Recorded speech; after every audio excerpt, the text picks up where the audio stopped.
నమస్కారం, welcome to our channel. మనతో ఈరోజు తెలుగుదేశం పార్టీ యువనేత రాంబ్రహ్మం గారు ఉన్నారు. నమస్తే సార్. నమస్కారం సార్, ఇప్పుడు చూసుకుంటే ఆంధ్ర పాలిటిక్స్ లో ఎక్కువగా వినిపిస్తున్న పేరు ప్రశ్నారావణ్. అంటే ఇప్పటి వరకు కూడా ఆయనకి సపోర్ట్ చేసిన వైసీపీ వాళ్ళందరూ కూడా సడన్ గా నిన్న వచ్చేసి అందరూ మాకు సంబంధం లేదు వైసీపీకి, ఎందుకని మీరు వైసీపీకి పొత్తు పెడుతున్నారు ప్రశ్నారావణ్ అని మాట్లాడారు. కానీ కృష్ణా జిల్లా గన్నవరం పోలీసులు మొత్తం ఆరా తీస్తే అతని బ్యాంక్ అకౌంట్ డీటెయిల్స్ కానీ ఇవన్నీ కూడా వైసీపీ వాళ్ళ దగ్గర నుంచి ఆర్థిక సాయం అందుతుంది అని చెప్పేసి వాళ్ళు అన్ని కూడా బయట పెట్టారు.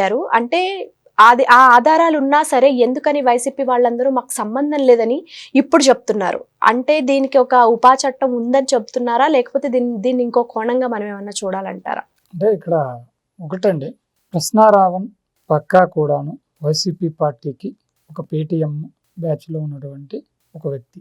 అతనికి ప్రతి నెల 3 లక్షల రూపాయలు నగదు ట్రాన్స్ఫర్ అవుతూ ఉంది. అలాగే తను ఒక స్టూడియో పెడతానికి వైసీపీ పార్టీ యొక్క సోషల్ మీడియా ఇన్ఛార్జ్ అయినటువంటి సజ్జల భార్గవరెడ్డి ద్వారా దాదాపు 25 లక్షల రూపాయల అమౌంట్ అతనికి చేరటం జరిగింది. ఏదైతే ప్రశ్నారావణ్ పక్కా ఆధారాలతో దొరికిపోయాడు, దొంగ దొరికాక పార్టీకి సంబంధం లేదనేది వాళ్ళు నెట్టివేయటం జరుగుతుంది. అంతే. వాళ్ళ పార్టీకి సంబంధించినటువంటి సోషల్ మీడియా అంతా కూడాను ప్రశ్నారావణ్కి అండగా నిలబడటం జరిగింది. వాళ్ళ పార్టీ నేతలందరూ కూడాను మా ప్రశ్నారావణ్ని ఇబ్బంది పెడతారా, కేసులు పెడతారా అనేసి అన్నీ కూడాను విత్ ప్రూఫ్స్తో వాళ్ళు మాట్లాడారు. ఇవన్నీ ప్రూఫ్లుగానే ఉన్నాయి కదా. వాళ్ళందరూ కూడాను గత 10 రోజుల నుంచి ప్రశ్నారావణ్ని ఎప్పుడైతే అరెస్ట్ చేయబడ్డారో అప్పటి నుంచి కూడాను వారి యొక్క సోషల్ మీడియా అతనికి అండగా నిలబడింది. ఏదైతే వైసీపీ సోషల్ మీడియాలో ప్రశ్నారావణ్కి సంబంధించి ప్రతి వీడియోను కూడాను వారే తయారు చేసి విడుదల చేశారు. ఇది అంతా కూడాను ఒక కుట్ర కోణంతో జరిగినటువంటి అంశం. ఎందుకు సార్ మరి మీరు ఇంతలా చెప్తున్నారు, ఆ సైడ్ నుంచే వస్తుంది అన్నప్పుడు, బట్ ఇప్పుడు ఎందుకని సడన్ గా ప్లేట్ ఫిరాయించేశారంటారు? చట్టం ముందు ఎవరైనా సమానమే అవుతారు. అది ప్రశ్నారావణ్ కావచ్చు, రాంబ్రహ్మం కావచ్చు, లేదంటే కనుక XYZ ఎవరైనా కావచ్చు. చట్టం ముందు చట్ట పరిధి దాటితే అది ఏదైనా సరే తీసుకున్నటువంటి చర్యలకి ఎవరైనా బాధ్యులం కావాల్సిందే. సో అందుకని ఏదైతే ప్రశ్నారావణ్ దగ్గర దొరికినటువంటి ఆధారాలు ఉన్నాయో, అతని అకౌంట్కి వెళ్తున్నటువంటి అమౌంట్ కావచ్చు, లేదా అతనికి ప్రతి నెల వీరు ఇచ్చేటువంటి శాలరీ రూపాయన ఈ పేటిఎం బ్యాచ్కి వచ్చేటువంటి ఇన్కమ్ లాగా ఈ ప్రశ్నారావణ్ కూడా వస్తుంది. ఇప్పుడు వైసీపీ సోషల్ మీడియా లైక్కి కామెంటు షేరు ఇవన్నీ ఎలాగైతే ఈ పేటిఎంతో నడుస్తుందో అలాగే ఇట్లాంటి పేటిఎం కుక్కలను పెట్టుకొని వీరు ఇలాంటి పనులు చేస్తూ ఉన్నారు. ముఖ్యంగా ఈ వైసీపీ పార్టీ అబద్ధాల పార్టీ, అసత్యాల పార్టీ. విష ప్రచారం చేయటంలో వారిని మించిన దిట్ట ఎవరు లేరు ఇక్కడ ఈ రాష్ట్రంలో. జగన్మోహన్ రెడ్డి 2019 ఎలక్షన్కి అధికారం రాకన్నా ముందు మీరు చూశారు, రాష్ట్రం అంతా చూసింది కదా. ఆయన ఎన్ని అబద్ధాలు చెప్పారు, ఎన్ని మాటలు హామీలు ఈ రూపంలో ఇచ్చారు, ఆ మాటలన్నీ ఎలా మడమ తిప్పాడో ఇవన్నీ కూడాను రాష్ట్ర ప్రజలు బేరీజ్ వేసుకున్నారు. చెప్పు దెబ్బలతో కొట్టారు. ఓటు రూపేణ జగన్మోహన్ రెడ్డిని ఇంట్లో కూర్చోబెట్టింది 11 సీట్లతో. కనీసం ప్రతిపక్ష హోదా ఉంటేనే నేను అసెంబ్లీకి వెళ్తాననేసి వీళ్ళు రావట్లేదు. రాష్ట్రంలో జరుగుతున్న అభివృద్ధి, సంక్షేమం, మౌలిక సదుపాయాల కల్పన వీటిని ప్రజల్లోకి విస్తృతంగా ప్రజలు ఆశీర్వదిస్తున్నారు, ఆదరిస్తూ ఉన్నారు. వీటిని చూసి తట్టుకోలేక, ఓర్చుకోలేక, ఓర్వలేక ఈ యొక్క వైసీపీ పార్టీ ఇలాంటి అంశాలని తెర మీదకి తీసుకొచ్చి ఇలాంటి వ్యక్తులని ముందుంచి వెనకమాల జగన్మోహన్ రెడ్డి నడిపిస్తున్నటువంటి గేమ్. ఓకే సార్, ఇప్పుడు మొన్నటి వరకు చూసుకుంటే జగన్ సపోర్ట్ చేశారు ప్రశ్నారావణ్కి. ప్రశ్నిస్తే మీరు ఇలా చేస్తారా, ప్రశ్నించే వాళ్ళని ఇలా చేయకూడదు అన్నట్టుగా ఆయన మాట్లాడారు. తర్వాత వచ్చేసి మళ్ళీ ఇప్పుడు వైసీపీ నేతలు మాకు సంబంధం లేదు ఆయన తోటి అని చెప్పేసి ఇప్పుడు వీళ్ళు మాట్లాడుతున్నారు. అండ్ ఇప్పుడు మళ్ళీ గన్నవరం పోలీసులు వచ్చేసి క్లియర్ గా వాళ్ళు చెప్పారు, అంటే ఆర్థికంగా లావాదేవీలు అయితే ఉన్నాయి అని చెప్పి.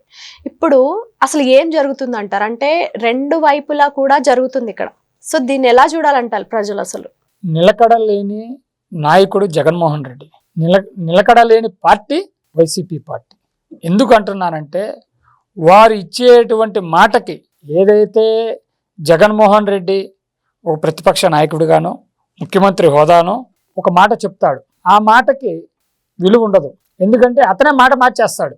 అందుకే అయోమయం జగన్నాథం లాగా జగన్మోహన్ రెడ్డి డ్రామాలు ఆడుతూ ఉంటాడు. ఒక మాట చెప్తాడు, ఇంకో పని చేస్తాడు. ఉదాహరణకి గతంలో సినీ పెద్దలందరినీ కూడా అమరావతి తీసుకొచ్చాడు, ఆహ్వానించాడు. హైదరాబాద్ నుంచి అందరినీ ఆహ్వానించి మరి టీ కాఫీలు ఇచ్చి గౌరవ మర్యాదలు చేస్తే గౌరవ మర్యాదలు చేశారా, అగౌరవపరిచారా? వారి చేత దండం పెట్టించుకొని మీరే మాకు రాజు, మీరే మాకు మంత్రి, మీరు చెప్పేదే శాసనం అనేసి చెప్పేలాగా చేపించుకున్నాడా లేదా? అలాగే జగన్మోహన్ రెడ్డి సైకాలజీ ఏంటంటే తాను నమ్మిన కుందేళ్ళకి 4 కాళ్ళు. ఇక ఎవరు ఏది చెప్పినా సరే దాన్ని నమ్మడు, విశ్వసించాడు. విశ్వసనీయత నాకు అంటాడు, నమ్మకం అంటాడు. ఇవన్నీ కూడాను అబద్ధాలే. జగన్మోహన్ రెడ్డి చెప్పేది ఒకటి, చేసేది ఒకటి. ఇప్పుడు ఇదే అంశంలో ప్రశ్నారావణ విషయంలోనే నిజంగా ప్రశ్నారావణకి సంబంధం లేకపోతే మీ పార్టీ అకౌంట్ నుంచి ఎందుకు డబ్బులు వెళ్ళినాయి? మీ పార్టీ సోషల్ మీడియా ఇన్ఛార్జే కదా సజ్జల భార్గవరెడ్డి, గతంలో సకల శాఖ మంత్రి చేశాడు కదా. ఈరోజు రాష్ట్రంలో వైఎస్ఆర్ కాంగ్రెస్ పార్టీకి ప్రధాన నేతగా ఉన్నాడు కదా. ఆయన కొడుకైనటువంటి సజ్జల భార్గవరెడ్డే కదా ఈరోజు వైసీపీ సోషల్ మీడియాని నడిపిస్తుంది. జగన్ కనెక్ట్ అని, వైఎస్ఆర్ సోషల్ మీడియా అని.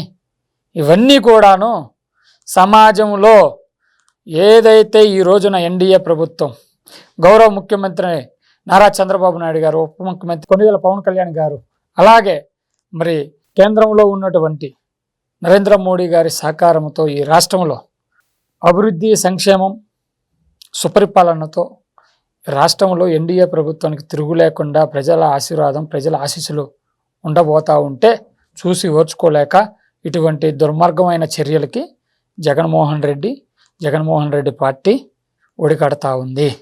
సార్, ఇప్పుడు ముందు రావణ్ వచ్చేసి దళితుడు అని చెప్పారు, తర్వాత కమ్మ సామాజిక వర్గానికి చెందినవాడు అని చెప్పాడు. ఇప్పుడు కొడాలి నాని కూడా ఎలా తప్పించుకోవాలని చూస్తున్నారు. ఎలా అంటే ఒక కులం పేరు చెప్పి ఈయన మీ కులస్తుడు కాబట్టి మీరు ఇవన్నీ కావాలని చేస్తున్నారు అన్నట్టుగా మాట్లాడుతున్నారు. అసలు ఇది ఎలా చూడాలంటారు? ఇప్పుడు వైఎస్ఆర్ కాంగ్రెస్ పార్టీ ఎప్పుడు కూడాను విష ప్రచారాలు, అబద్ధాలు, అసత్యాలని ప్రచారం చేయటంలో ముందుంటుంది. మొదట కృష్ణారావణ్ ఎంటర్ అయింది దళితుడు, దళిత జాతి మీటింగ్ అనేసి జడాశ్రావణం.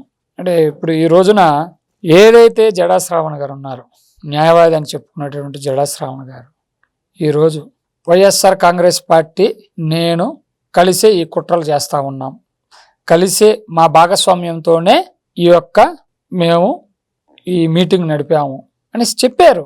భవిష్యత్తులో కూడా ఇలాంటి కుట్రలు చేస్తాము, ఇలాంటి ఆలోచనలు చేస్తాము, ఇలాంటి ప్రణాళికలను రచిస్తాము అనేసి సాక్షాత్తు ఈ రోజున వైఎస్ఆర్ కాంగ్రెస్ పార్టీతో పనిచేస్తున్నటువంటి జడాశ్రావణే చెప్పటం జరిగింది.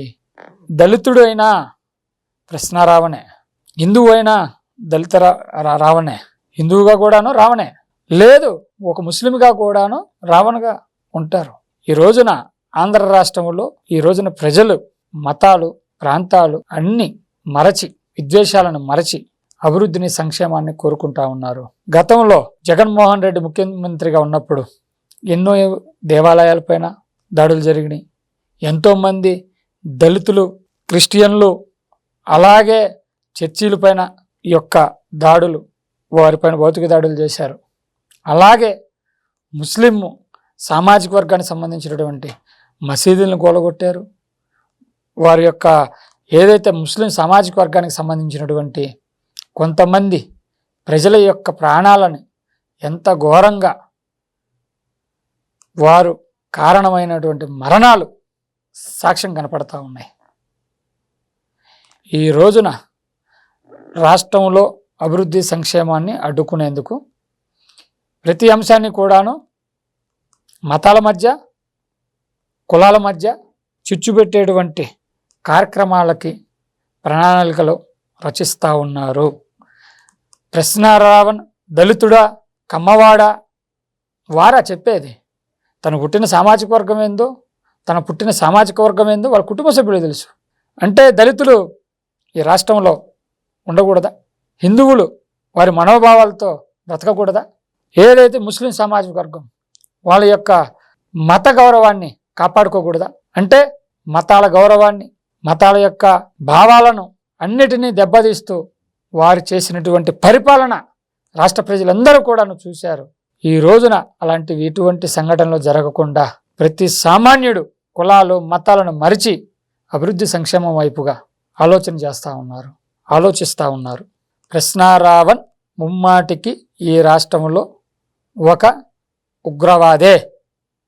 అందుకనే ఆ ఉగ్రవాదిని తుడిచిపెట్టేందుకే అతని యొక్క అరెస్టు జరిగింది. ఏదైతే కృష్ణారావణ్ ప్రాంతాల మధ్య మతాల మధ్య చిచ్చు పెట్టేటువంటి యొక్క ఉగ్రవాద ఆలోచనలు కలిగినటువంటి మత ఉగ్రవాది, ఈ ఉగ్రవాదిని అంతమొందించాలి.